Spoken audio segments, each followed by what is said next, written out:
안녕하세요. 결혼한 지 1년 된 30대 여성입니다. 한창 신혼의 단꿈에 젖어 있어야 할 제가 이런 사연을 쓰게 된 건 바로 양심을 팔아먹은 시어머니와 신우 때문입니다. 진짜 현실 세계에 이런 인간들이 존재를 한다는 게 믿기지가 않네요. 남편과 저는 지인의 소개로 만났어요. 저보다 3살 많은 남편은 식당 2개를 운영하는 자영업자입니다. 저는 중견기업을 다니는 평범한 회사원이고요. 처음에는 둘 다 결혼 생각까지 하고 만난 건 아닌데 만나다 보니까 여러모로 잘 통하더라고요. 어느 순간부터 우리 둘이 결혼하면 이런 대화가 오고 가면서 언젠가 결혼하면 이 사람이랑 하겠구나 싶긴 했지요.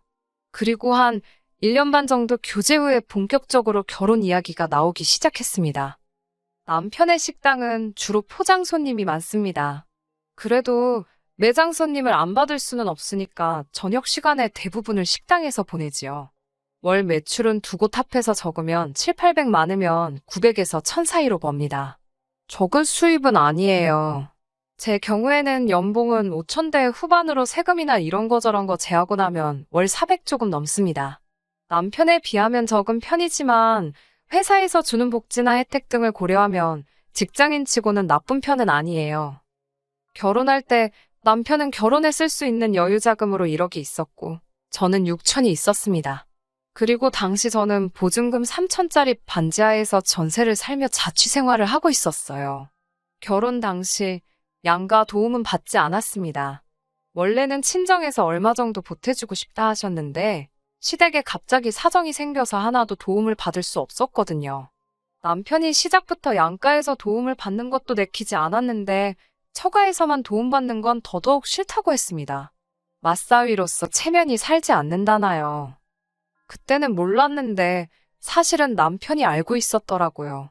저희 부모님이 당신들 노후자금에서 얼마 정도를 땡겨서 저희를 도와주려고 하셨다는 걸요. 남편이 그걸 알고 나서 마음이 너무 불편했답니다. 그래서 자기도 사람이니까 물론 욕심이 나기는 했지만 에라 모르겠다라는 기분으로 그냥 안 받는다고 질러버렸대요. 그 속사정을 알고 난 후 시댁에서 해주고 못 해주고를 떠나서 항상 남편한테 고맙게 생각하고 있어요. 당시 시댁에서 저희를 도와주실 수 없었던 건 신은혜에게 일이 생겼기 때문입니다. 신우 남편은 전업 투자자라고 들었어요. 집에서 주식도 하고 코인 투자도 하고 그런다고 해요. 원래는 착실하게 중소기업을 다니던 직장인이었는데 안 좋은 일에 휘말리면서 회사에서 잘렸다고 들었습니다. 회사 공금 대략 1억 정도에 손을 댔다는 것 같아요. 그런 이유에서인지 남편은 신우 남편하고 사이가 그다지 좋지 않아요.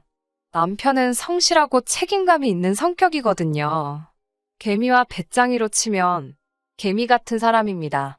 신우 남편은 전형적인 배짱이고요. 아무튼 그런 신우 남편이 저희가 결혼할 무렵 투자를 잘못하는 바람에 큰 손해를 봤다고 들었습니다.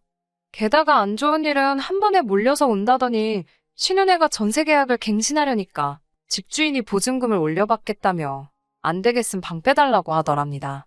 결국 어머님이 신우네를 길거리에 나앉게 할 수는 없지 않냐 하시면서 남편더러 양보하라고 하셨답니다. 그나마도 원래는 신우가 어머님께 말씀드리기 전에 저희 남편에게 먼저 연락을 해와서는 좀 도와달라고 했었나 봅니다. 하지만 줄곧 신우가 신우 남편하고 연애할 때부터 신우 남편이 어떤 사람인지 다 지켜봤던 남편으로서는 돈거래는 죽어도 하기가 싫더랍니다. 그래서 신우한테 미안하지만 너네 부부랑 돈거래는 안 한다고 했다더라고요. 신우는 하나밖에 없는 여동생한테 어떻게 그럴 수가 있냐면서 울고 짜고 난리가 났었대요. 이때가 저랑 남편이랑 한참 결혼 준비로 정신없을 땐데 저는 전혀 눈치채지 못하고 있었어요. 남편이 처신을 잘해준 덕분이었던 것 같아요. 신우네하고 시부모님 사이에서 어떻게 돈이 오갔는지 정확히는 모르겠지만 저희는 저희 나름대로 결혼 준비를 계속해 나갔습니다. 양가 도움을 안 받기로 하니까 오히려 일이 진행되는 데 있어서 큰 어려움이 없었던 것 같아요. 단 한 가지 뜻대로 되지 않았던 건 신혼집이었어요. 결혼 이야기가 나오고 신혼집에 대한 예산이 어느 정도 잡힌 이후로 저는 정말 눈에 불을 켜고 부동산만 보고 다녔던 것 같습니다. 솔직히 예산이 적어서 여러 부동산을 돌아다니지는 않았어요. 처음에는 의욕적으로 몇 곳에 가봤는데 다들 제가 금액을 말하면 무시하는 느낌이었거든요. 그래서 얼마 후부터는 밖에 붙어있는 종이들만 훑어보면서 머릿속으로 나름대로 정리를 해가고 있었지요. 그러면 안 되지만 회사에서도 틈틈이 부동산만 확인하고 그랬어요.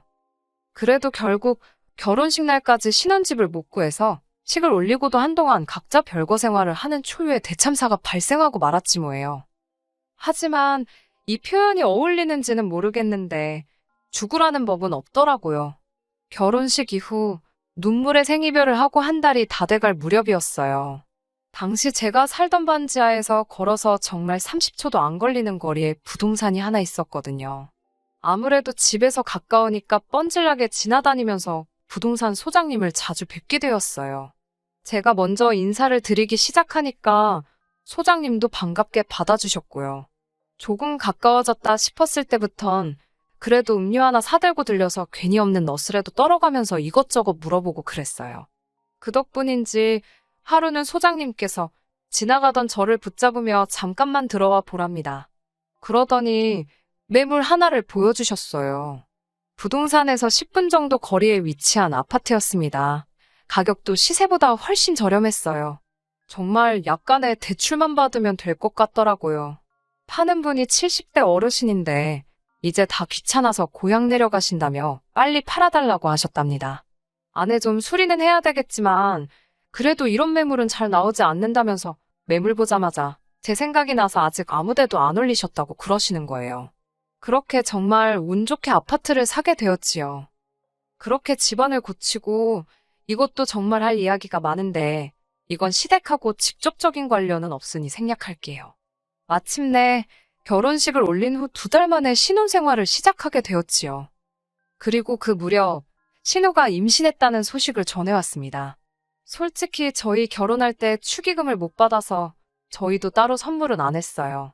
남편이 안 받았으니 안 주는 게 맞다고 하지 말자고 했고 저도 기분이 상했던 터라 굳이 남편 말에 반대해가면서까지 챙기고 싶지는 않더라고요. 축하한다고 전화하고 꽃바구니만 보냈습니다. 아무튼 신혼집에 들어가고 일주일도 되지 않았을 시점에 신우에게 집들이 안 하냐고 연락이 왔어요. 당시 가정가구도 다 들어오질 못한 상황이라서 시간이 좀 걸릴 것 같다고 했습니다.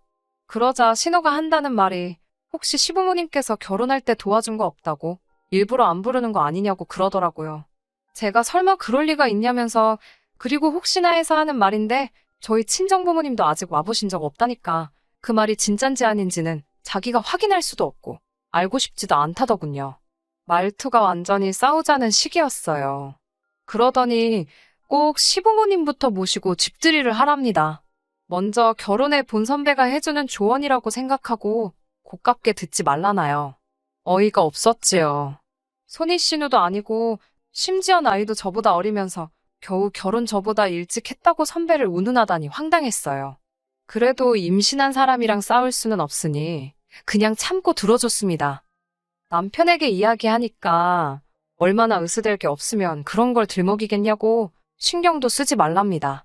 만만한 게 나냐고 제가 속상하다고 투덜거리니까 다시 한번 이런 일이 있으면 자기가 가만 안 둔다고 하더라고요. 하지만 이건 앞으로 있을 일에 비하면 진짜 애교에 불과했어요. 어느덧 가구와 가전도 다 들어왔습니다. 취향과 가격 그 중간쯤으로 타협해서 신혼집을 꾸몄지요.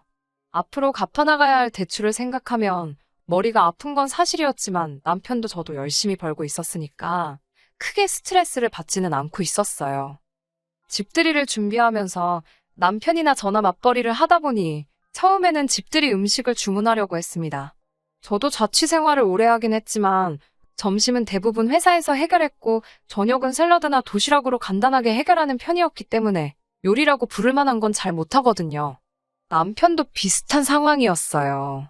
요식업에 종사하고 있어도 매일같이 하는 거나 잘하는 거지 다 잘하는 건 아니라며 손사래를 치더군요.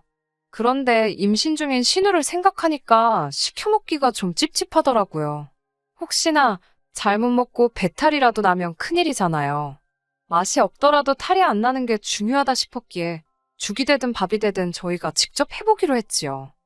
집들이 당일이었습니다. 제가 속물처럼 보일지도 모르겠지만 솔직히 실망했네요.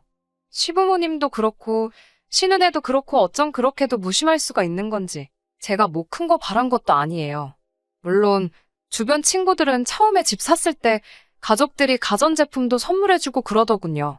저희 친정부모님도 저희 결혼할 때 따로 못 보태주신 게 마음에 걸리신다면서 가전 살 때 쓰라고 500만 원 주셨고요. 그런데 시부모님은 정말 휴지 하나도 안 사오셨더라고요. 신은혜도 말해무하겠어요. 빈손으로 덜렁 왔더군요. 정말 큰 거 바라지도 않았고 하다못해 꽉티슈라도 사왔으면 좋았을 거예요. 아니나 다를까 남편을 보니 남편도 실망을 했는지 표정이 영 좋지 못했습니다.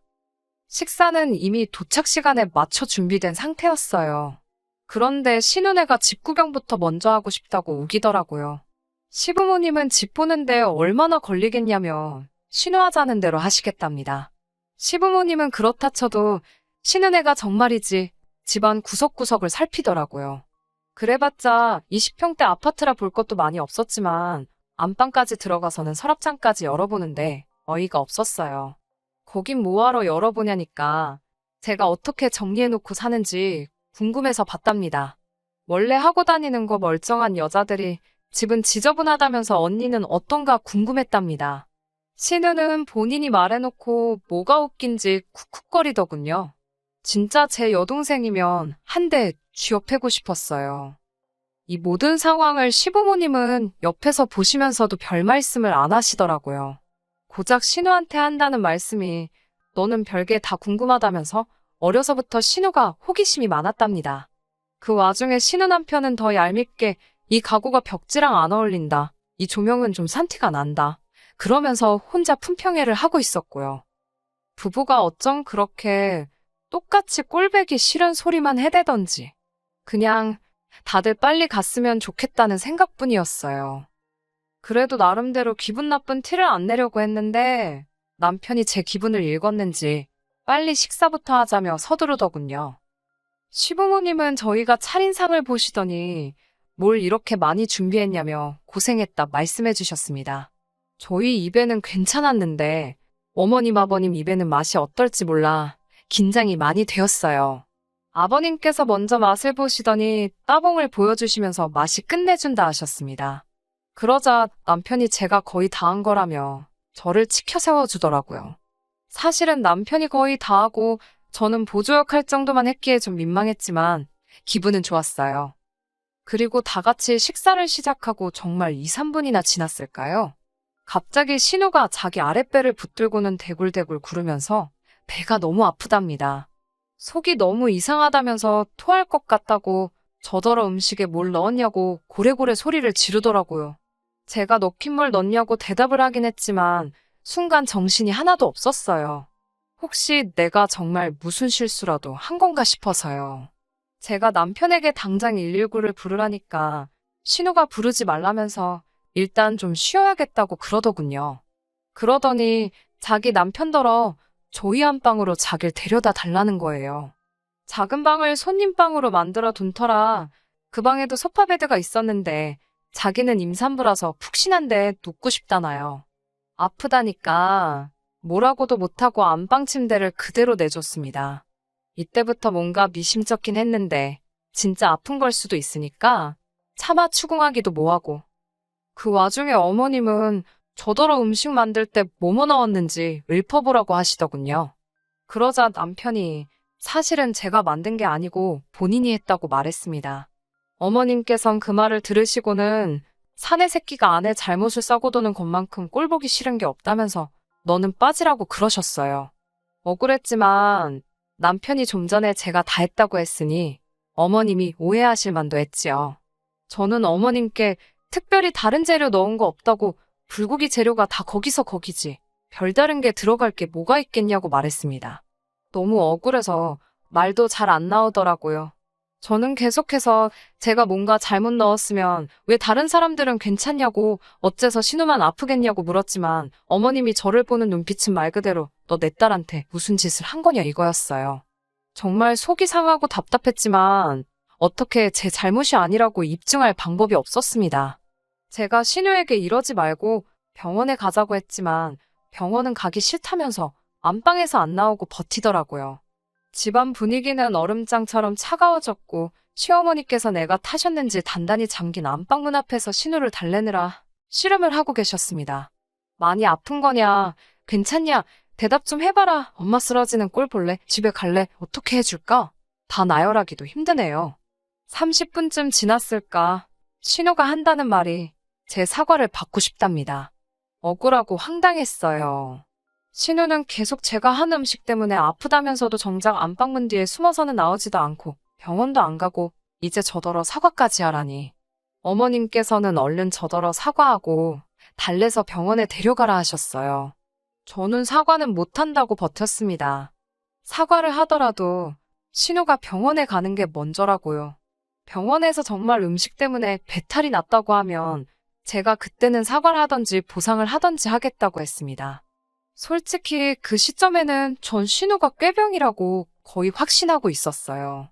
왜냐하면 신우가 화장실을 안 가더라고요. 어머님은 저더러 지독하다면서 잘못을 했으면 인정을 해야지 윗사람이 좋은 걸 보인다면서 저 그렇게 안 봤는데 실망이랍니다. 그때 신우가 집에 간다며 다 죽어가는 표정으로 방에서 나오더라고요. 제가 붙잡아서 말도 붙여보기 전에 신우 남편이 저더러 손대지 말라면서 그러는 거 아니랍니다. 하지만 얼마 뒤 저는 정말 충격적인 사실을 알게 되었습니다. 얼마나 놀랬던지 온몸에 소름이 끼쳤고 정말 사람이 이렇게까지 못될 수도 있다는 걸 배웠습니다. 신우의 배탈 사건이 있은 후 신우는 저에게 보상금을 요구해왔습니다. 제가 만든 불고기를 먹고 극심한 복통과 스트레스에 시달리게 되어 아기 천사를 잃을 뻔했다면서 정신적 피해 보상금을 달라고 했습니다. 황당하고 어처구니가 없어서 말도 안 나오더라고요. 남편도 기가 찬다면서 자기 여동생이지만 아무래도 정신줄을 놓친 것 같답니다. 사실 더 심하게 욕했는데 여기다 차마 적을 수가 없네요. 그러더니 며칠 뒤 같이 시댁에 가서 시부모님과 진지하게 상의를 해보자며 그날은 장사도 일찍 접고 집으로 왔더라고요.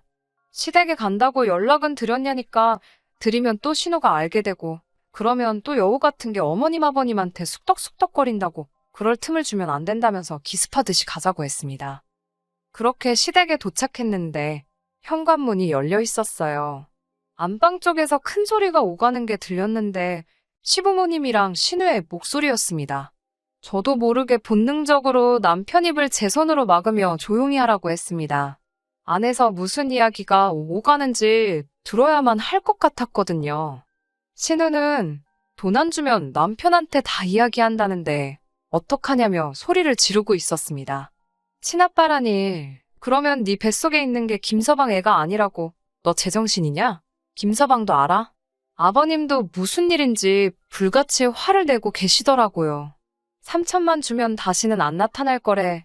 일단 돈부터 받아서 주고 나중에 갚을 거야. 갚으면서 그때 사정이 있어서 그랬다고 잘 설명하면 이해해주겠지. 지금 내가 무슨 소리를 들은 건가? 설마 내가 생각하는 게 맞나? 설마 그럴 리가 싶어서 차마 방문을 열지 못하고 있는데 어머님 목소리가 들려왔습니다. 어쩌겠냐고.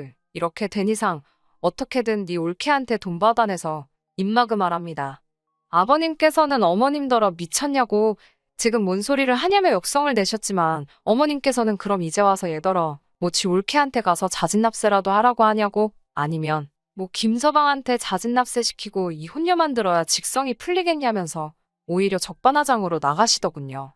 당신은 당신 딸이 며느리한테 가서 언니, 제가 거짓말했어요. 잘못했어요. 하고 빌었으면 좋겠냐고 어머님이 악을 쓰시는데 붙잡고 있던 남편 손이 부들부들 떨리는 게 느껴지더라고요. 저와 남편 중 누가 먼저랄 것도 없이 방문을 열었습니다. 저희를 본 시부모님과 신우 모두 마치 귀신이라도 본 것 마냥 소스라치게 놀라더군요. 제가 신우에게 어떻게 사람이 그따위로 살 수가 있냐고 소리를 질렀습니다. 그러자 신우는 자기 애가 듣는다며 저더러 목소리를 낮추랍니다. 시어머니도 저더러 말이 너무 심한 거 아니냐며 네가 뭘 안다고 나서냐네요. 아버님께서는 집안꼴 잘 돌아간다면서 애미라는 사람이 저 따위니 딸도 저 따위로 컸다며 욕을 내뱉으시고 나가버리셨습니다. 아버님이 나가시자 남편이 갑자기 제 앞에서 무릎을 꿇더니 미안하답니다. 이런 어머니를 시어머니로 모시게 하고 이런 여동생을 신우로 만나게 해서 정말 미안하답니다. 그러면서 남편은 어머님께 정말이지 이렇게 인품도 양심도 없는 사람들이 내 가족인 게 수치스럽다면서 다시는 연락하지 말라고 하더라고요. 어머님은 어안이 벙벙한 표정으로 어떻게 그런 말을 할 수 있냐며 남편에게 따지셨지만 남편은 그 어느 때보다 냉정한 표정으로 길에서 만나도 아는 체도 하지 말라고 하더군요. 자기가 죽어도 찾아오시지 말라면서요. 남편은 곧이어 신우에게 네 올케한테 제대로 사과하라고 그러지 않으면 네 남편한테 내가 다 이야기할 거라고 엄포를 놓더라고요. 저는 이때만 해도 남편이 신우한테 그냥 겁주려고 하는 소린 줄 알았습니다. 일주일이 지나도록 역시나 신우에겐 아무런 연락이 없었지요. 딱 한 번 진짜로 돈 안 해줄 거냐는 연락 빼고요. 문제는 저희 남편은 한다면 하는 사람입니다. 결국 남편은 신우 남편에게 진짜로 연락을 했더군요. 딱 한마디 했대요. 애가 태어나면 친자검사나 꼭 해보라고요. 신우 남편이 갑자기 그게 무슨 소리냐고 따지고 들길래 네 마누라나 장모한테 가서 물어보라고 했답니다. 그러면서 한다는 소리가 그래도 여동생이라서 애 태어나기 전에 자기 입으로 자진납세할 기회는 준 거라네요. 솔직히 팔은 안으로 굽고 부모 자식은 천륜인데 언젠가는 다시 만나게 되지 않을까 그런 생각은 들어요. 그걸 제가 언제까지 막을 수는 없겠지요. 뭐 지금도 제가 막는 건 아니고 남편이 선택한 일이지만요. 그래도 당장은 남편이 든든하게 제 편에 있어주니까 다행이다 싶습니다. 훅이라고 해야 될지는 모르겠는데 남편의 고집으로 결국 저희는 새 집에 얼마 살아보지도 못하고 이사를 했습니다. 시댁 식구들이 저희 집 주소하는 게 찝찝하다면서 남편이 이사를 강력히 주장했거든요. 지금 이사 온 곳은 시댁 식구들은 아무도 몰라요. 그리고 요 근래에는 아버님하고만 연락을 주고받으며 지내고 있습니다. 사실 그 사건 당시 아버님의 반응은 그래도 정상이셨잖아요. 그래서 아버님께 연락이 왔을 때 피할 이유가 없었습니다. 오히려 좀 반갑기도 했었어요. 아버님께서는 결혼할 때 하나도 못 해준 것도 미안하고 집들이 망친 것도 미안하고 여러 가지로 마음에 걸리는 게 많으셨다면서 저희에게 800만 원을 주셨습니다. 이 큰돈이 어디서 난 거냐고 여쭈니까 시어머니랑 그날 이후로 하루가 멀다하게 싸우시다 얼마 전 홧김에 시어머니 차를 팔아버리셨대요. 그리고 신우네는 이혼하기로 했답니다. 신우가 돈을 준다 말만 하고 안 주니까 친아빠란 사람이 작정하고 나타나서는 신우 남편한테 다 불었답니다. 웃긴 건 신우 남편한테도 오래전부터 여자가 있었나 봐요. 지금 신우가 다른 남자애를 가진 게 먼저냐, 신우 남편이 여자 만난 게 먼저냐, 뭐가 더 질이 나쁘냐를 놓고 다투는 중이랍니다. 제가 보기엔 도낀 객낀인데 말이에요. 끝까지 들어주셔서 감사합니다. 오늘의 사연은 여기까지입니다. 구독과 좋아요, 알람 설정 부탁드리고 더 좋은 사연으로 다시 찾아뵙겠습니다. 감사합니다.